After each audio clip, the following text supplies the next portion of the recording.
Liberation. Pa. Huh. Yeah. Yeah. Hey. Hey, you.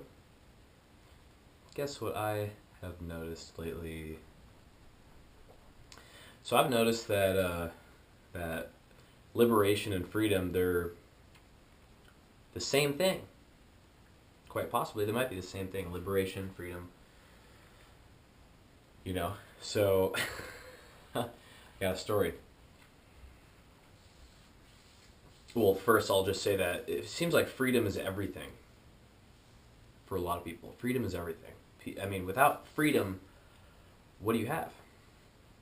Well, probably nothing, because you don't get to make choices. So freedom is necessary. I mean, it's necessary for everything. You know, so it's so sacred. It's I guess you could call it sacred. It's like divine. Freedom is divine, in a way, and yeah. So the story is I was hanging out with two chicks, and they're sisters, and this is like a year ago.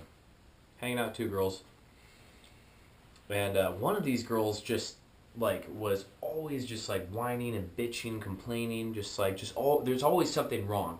There's always something wrong. It's like first world problems. Hey, thanks for telling us what's always wrong with you and your emotions and your problems and your issues. Yeah, thanks a lot, because you're bringing everyone down.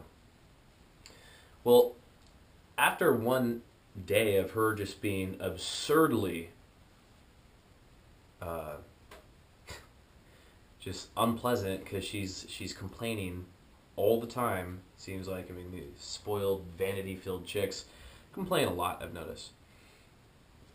And so she's complaining mega, and I just came up with this scheme overnight. I thought, what should I do to get her to stop bringing everyone down and all that crap? So I'm like, hey, like, what should I do? And I asked myself that question, what should I do? Since our brains are so freaking huge, my brain produced for me the answer. If you ask questions to yourself over and over, the answer can actually get more and more refined. Sometimes the brain gives a false answer, and it's good to believe in true answers, I think, but asking a question over and over, it can make us come to better realizations and be more truthful with ourselves, because I see reality and truth as synonymous. That means they mean the same thing. Reality and truth, they are the same thing. And so, you know, it's like, it's true that I exist. It's true that reality exists, you know, and you can talk, you know, it's like existence and stuff. Well, anyway, like, let's move on, because that's kind of a big topic. So let's just skitter on the surface on some of these things. So like in the story, she's complaining and blah blah blah, and I come up with this really good scheme, and I refined it, and so bam, I got to this sweet spot in my psyche, and the next day I walk up to her, and I see she's about to start complaining. She's about to just start going into that same old pattern, same old set of habits, and get the emotional satisfaction from complaining like she's a white girl or something, even though she's not white.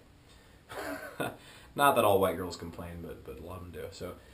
So I can tell she's about to complain, and I just walk up to her, I look her in the eye, and I say, "So what are you going to complain about today?"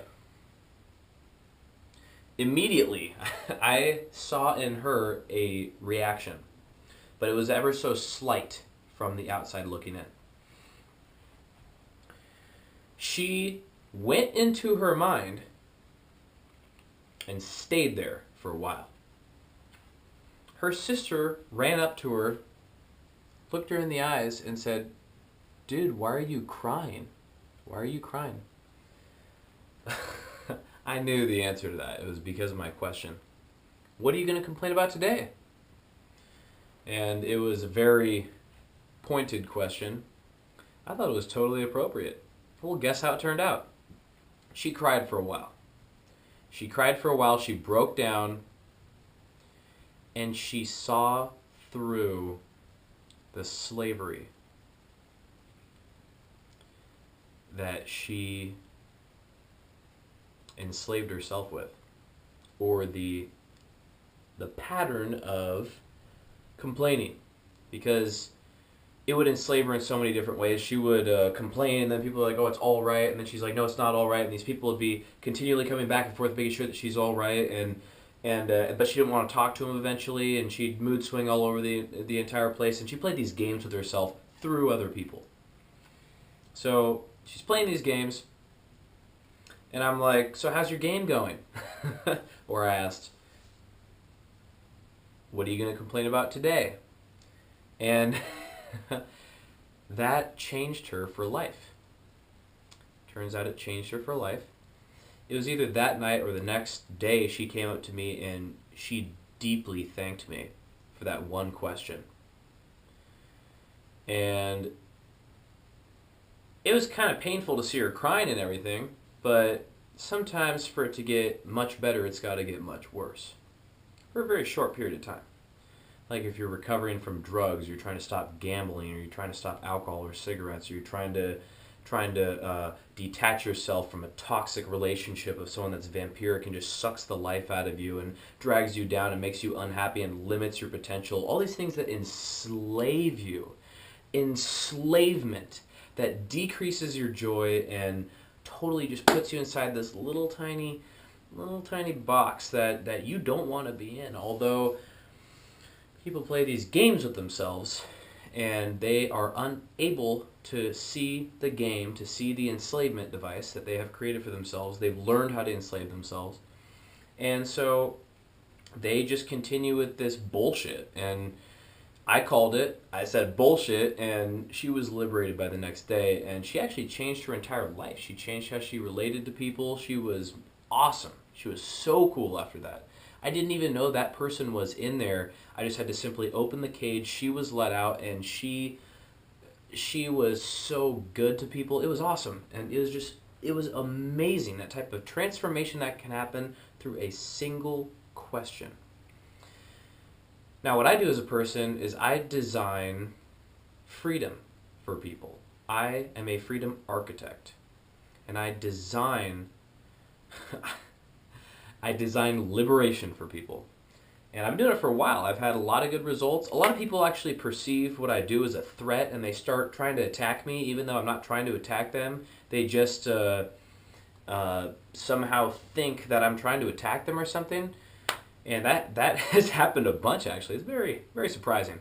But a lot of people do not want to be helped. They do not want to be helped.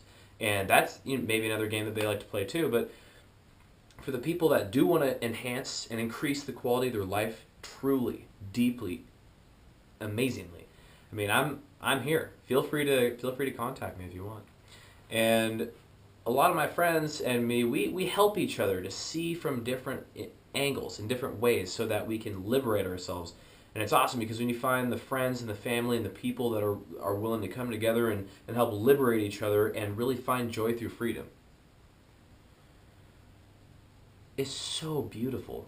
I mean, it blows my mind what happens with these people that are in love with freedom, because that's the essence of joy. Joy comes from freedom. And I just want to say, my question was a liberation device for that girl. It was designed to liberate her. And she didn't perceive it as an attack. She simply internalized it. And this is what my videos are for internalization.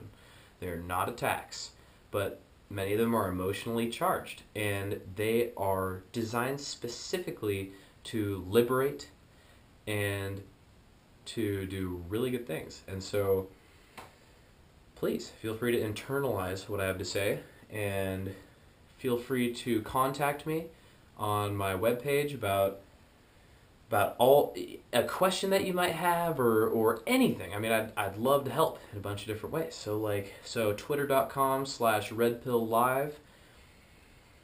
I'm here, and I'm here for you. So